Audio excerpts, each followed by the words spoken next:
Sure. Thanks, Fahim, and Shafiq. Thanks for the invitation, and thanks to Voice for Reform and Brain for organizing this. I've written a short paper on this. I'm not going to read the paper, but these are my kind of background notes, and happy to talk more about any of them specifically. The first thing I would say is, it's been interesting to watch because we can argue that this is the first and primary responsibility of any government is providing security against domestic and international threats. But in Bangladesh, for probably reasons that all of you know better than I do, governments have not traditionally focused a lot on security issues. And even for this interim government, even after coming to office after such a violent, revolution uprising, um, national security and domestic security themselves weren't really priorities. Obviously, the government had to restore stability, which it did to a greater or lesser extent. There was a police reform commission, but there weren't really a lot of discussions of reforms on, looking more broadly at national security, foreign policy, questions about accountability, institutional reform, including what to do about the intelligence agencies and some law enforcement. That really didn't take place. And then on the international relations front, I would argue that Bangladesh benefited from Professor Yunus's, personal networks and credibility more than from any well thought out, foreign policy or international relations strategy during this period. The other thing, and again, I'm not a scholar, I'm not an academic, and there's a huge literature on civil military relations, but it's interesting for me as an observer of Bangladesh to see the different models that have been tried during the 111 period, 2007-8. It was a military-backed caretaker government with the military very much in the driver's seat. During Hasina's period, she very much tried to politicize the military and assert control over that. Over the last 18 months, it seems that the civilian interim government and the military have decided to operate primarily within their own spheres. This works to some extent, but we saw points of friction where closer coordination, cooperation would have been helpful. And, the efforts, modest as they were by the interim government to assert effective civilian control, ended up with a lot of pushback. And I think, particularly the creation of the Office of National Security Advisor. Um, Obviously, when you look at national security, international relations, India dominates, and because of the tension between Bangladesh and India, that has very much been the case during this period. I would argue, though, that Bangladesh has been in more of a reactive mode than proactive, even when it comes to India. And, I think with the public discourse heating up, this will probably continue, and we've seen that just in the last couple of days. Obviously, Myanmar, Burma creates another set of security challenges, both conventional and unconventional, which has been something the interim government has focused on. As an American and for somebody who spent much of their career operating in a post 9/11 world, counterterrorism is always a concern. But I'll confess that for me, it's been really difficult to understand the actual extent of the problem these days. Um, there were old paradigms about counterterrorism in Bangladesh. We all know the history of, JMB and Huji and the attacks against bloggers and the Holy Artisan Bakery ISIS activities.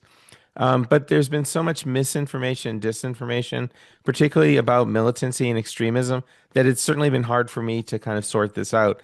The other trend I think that we have to be careful about is the tendency in Bangladesh, again, primarily coming from the last period, was the way in which counterterrorism became politicized and political enemies were rebranded as terrorists.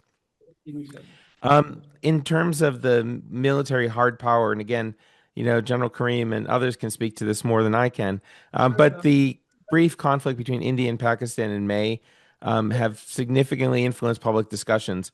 Um, I think in some ways, and I'll get to this a little later, I think it's warped the discussions, putting too much of an emphasis on air power. There probably hasn't been enough discussion, at least that I've seen in Bangladesh, about broader changes in warfare. And, the Ukraine-Russia war, I think, is a good example of this, particularly with the proliferation of unmanned aerial vehicles. From a Bangladesh security perspective as well, looking at the Indo-Pacific region, that's primarily a maritime theater. So obviously for Bangladesh, there's a huge role as a littoral state and, because of the maritime domain.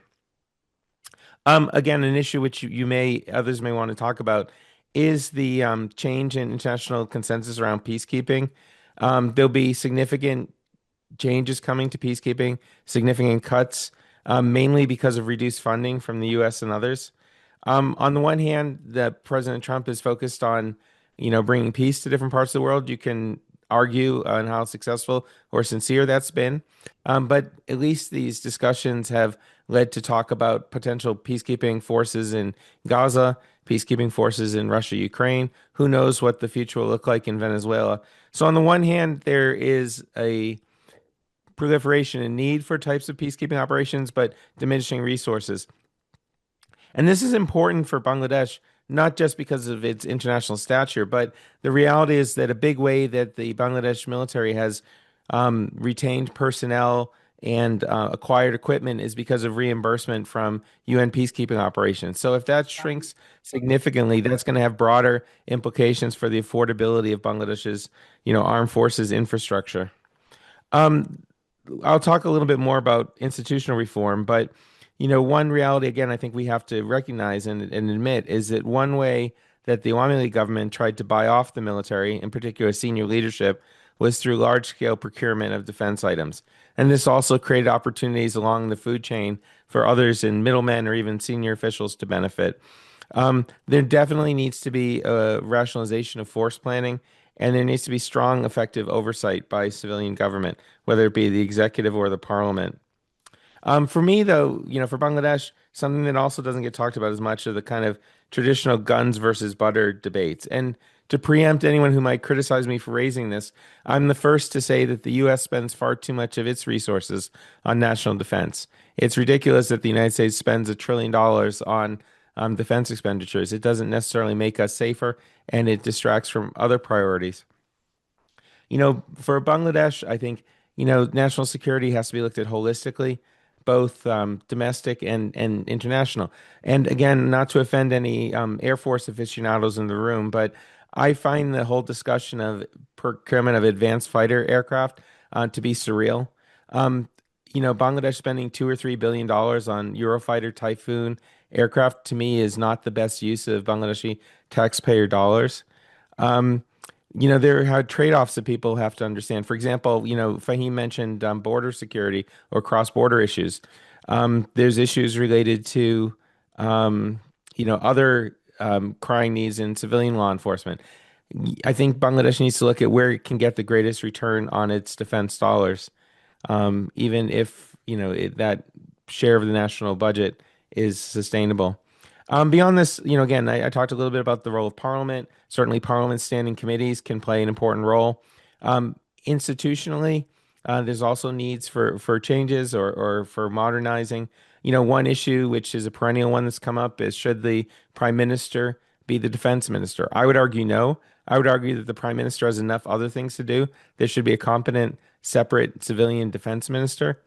Um, and then, there's other issues related to institutional reform. I mentioned what to do about intelligence agencies, law enforcement agencies. I know there's a discussion about some type of mandatory national service, military or otherwise. I think that's a discussion worth having. But again, there are issues related to, affordability. And then the final thing I'll say, and again, this is with, due respect to the people in the room who are experts. Bangladesh needs greater civilian capacity, both inside and outside government, qualified to provide critical analysis of national and domestic security requirements. Bangladesh's armed forces have a well-deserved reputation for professionalism, but as many have said, war is too important to be left just to the generals. With all due respect, General Kareem, we can't just rely on generals. We have to rely on qualified civilian personnel. And you're a civilian now, so you're retired like I am. So we're both civilians. And Bangladesh has world-class thinkers in a number of fields, particularly development. There's no reason why Bangladesh can't have world-class security, national security thinkers. And again, I think initiatives such as this one by Brain and Voice for Reform highlighting this issue is a great start. And look forward to hearing the discussion. I'll stick around as long as I can, and if there are questions later, I'm happy to answer them. Otherwise, thanks again for the invitation. And for Fahim and Shafiq, that was 9 minutes and 56 seconds.